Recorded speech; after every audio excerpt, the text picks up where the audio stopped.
Hi everyone, my name is Serena Liu. I'm from Scripps and I work in the LeConte lab where I'm assessing the accuracy of 2' fluoro, 2' azide mixed XNA synthesis. So for starters, providing some background on my research, this is a DNA polymerase. DNA polymerases are enzymes that synthesize DNA strands from a template.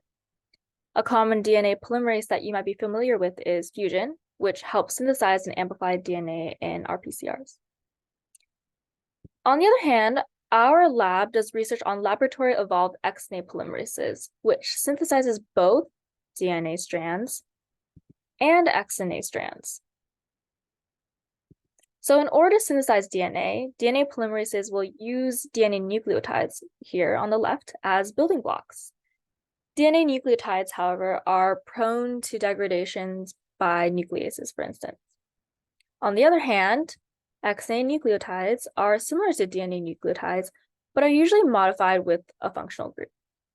Our lab specifically uses XNA nucleotides with modifications on the 5-carbon sugar's 2' position. Some functional groups that can be attached include fluorine, hydroxide, and other interesting stuff like azides, for instance. These modifications at the 2' position usually make the XNA resistant to degradation and have expanded reactivities. These qualities of XNA make it ideal to incorporate into a lot of cool biotechnological applications, and some forms of XNA can even be found in our very own COVID-19 vaccines. So, naturally occurring DNA polymerases recognize DNA nucleotides, but they cannot recognize XNA nucleotides. On the other hand, our laboratory evolved XNAs can recognize both DNA and XNA nucleotides, making it the prime focus of my research this summer. So the two nucleotides I've primarily worked with are 2' azide XNA nucleotides and 2' fluoro XNA nucleotides. Here, the nucleotides are either modified with an azide or a fluoride at the 2' position. So let's say we have a DNA template. It has been shown in previous literature that our XNA polymerases can synthesize this DNA strand containing 2' azides. Knowing this, our lab was then curious about two questions from these findings. Number one, can we synthesize 2' azide, 2' fluoro mixed XNAs using the same XNA polymerases? And if so, how accurately can we synthesize them using the same XNA polymerases? So you might be wondering why we're using 2' azide XNAs in our research. Well, when azides over here, molecules containing 3 nitrogens, react with alkynes, which can be attached to like other molecules such as dyes and probes and stuff, a covalently attached triazole forms. And this reaction is called click chemistry. Click chemistry is a fascinating field because it is compatible with various functional groups, allowing you to attach cool molecules together. It also takes place in simple aqueous solutions like water. And when this happens, the products are in very high yields. And these products are very selective, even in complex environments. And this is an idea of bioorthogonality. Now, let's say we attach this azide to the 2' position of our XNA nucleotide, and then introduce our alkyne modified with another molecule to the mixture. Hypothetically, we should see that this molecule should attach to this 2' position of our XNA.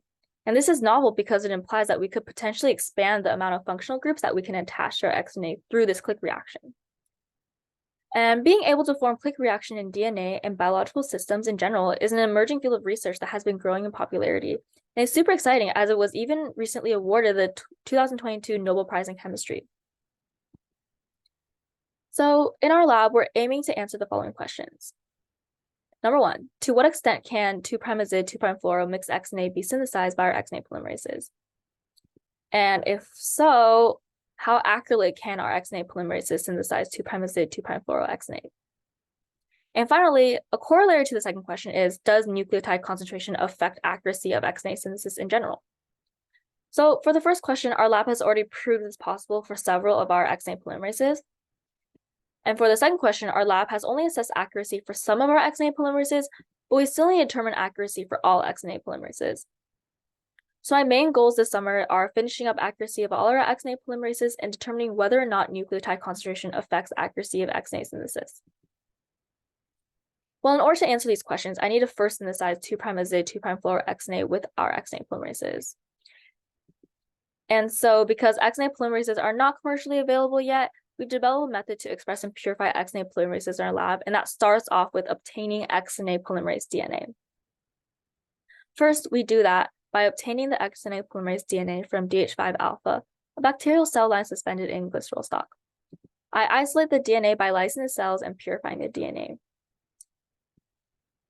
In order to express and purify our XNA polymerase protein, I then transform the XNA polymerase DNA into BL21, another cell line, and then I will plate it and wait for the cultures for overnight. Afterwards, I take a colony and auto-induce it with various sugars. Overnight, proteins will be robustly expressed. I then perform a nickel column in order to isolate my XNA polymerase from the autoinduction mixture and run a gel to determine where my purified XNA polymerase is, which is right over here. Now that I have my XNA polymerase, I can incubate it with different kinds of nucleotides to see whether or not it can synthesize these mixed XNAs. And when we test the activity, we will use a primer that has this fluorophore attached to it to help us really visualize that activity when we run a gel over here. So a former lab member, Ariana Thompson, developed a method for us to assess accuracy of XNA polymerases. First, we'll incubate a DNA template and our XNA polymerase with either XNA nucleotides or DNA nucleotides as a control. The solution with the XNA nucleotides should generate an XNA product, whereas the DNA nucleotides will generate a DNA product. We'll then verify synthesis with this gel over here. So this gel separates DNA based on molecular weight. So the heavier bands are on top and the lighter bands are near the bottom. The higher bands indicate synthesis of our DNA or XNA product. We'll then use DNase to degrade all of our DNA products, including the as well as the template. But because XNAs are resistant to degradation, we should only see the XNA product remain. And then we'll verify this degradation with a gel. So any DNA product should be degraded over here. Finally, we'll incubate our XNA template in a PCR mixture to generate a final DNA product. In our controls, we shouldn't see any product over here. And then we'll run that PCR and verify synthesis using a gel. Ultimately, we want to look at the sequences of our DNA products and then compare them with the sequences of our DNA template to assess the accuracy and see how many matched reads there are.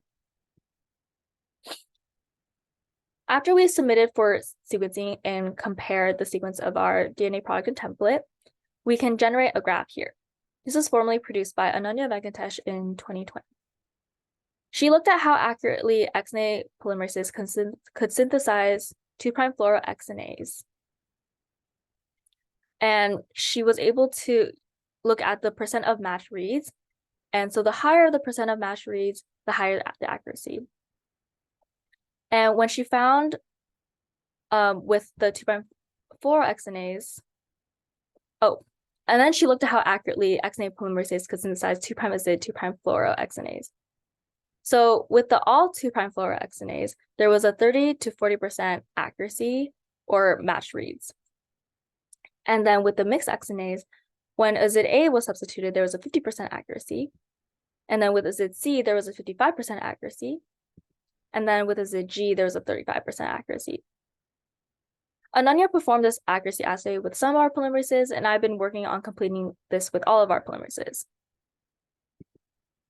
Something interesting that came up from Ananya's results showed that the 2'-fluoro, 2'-azid mixed XNA synthesis had more matched reads than the 2'-fluoro synthesis.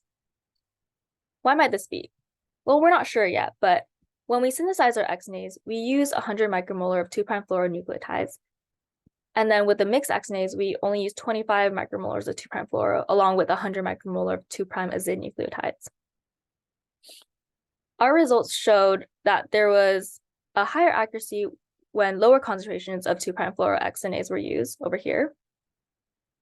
But we were unsure if this was correlated with changing concentrations or changing XNA nucleotypes. So therefore, using the same accuracy assay method, I'm trying to answer the questions as to whether or not the concentration of nucleotides affect accuracy of XNA polymerases.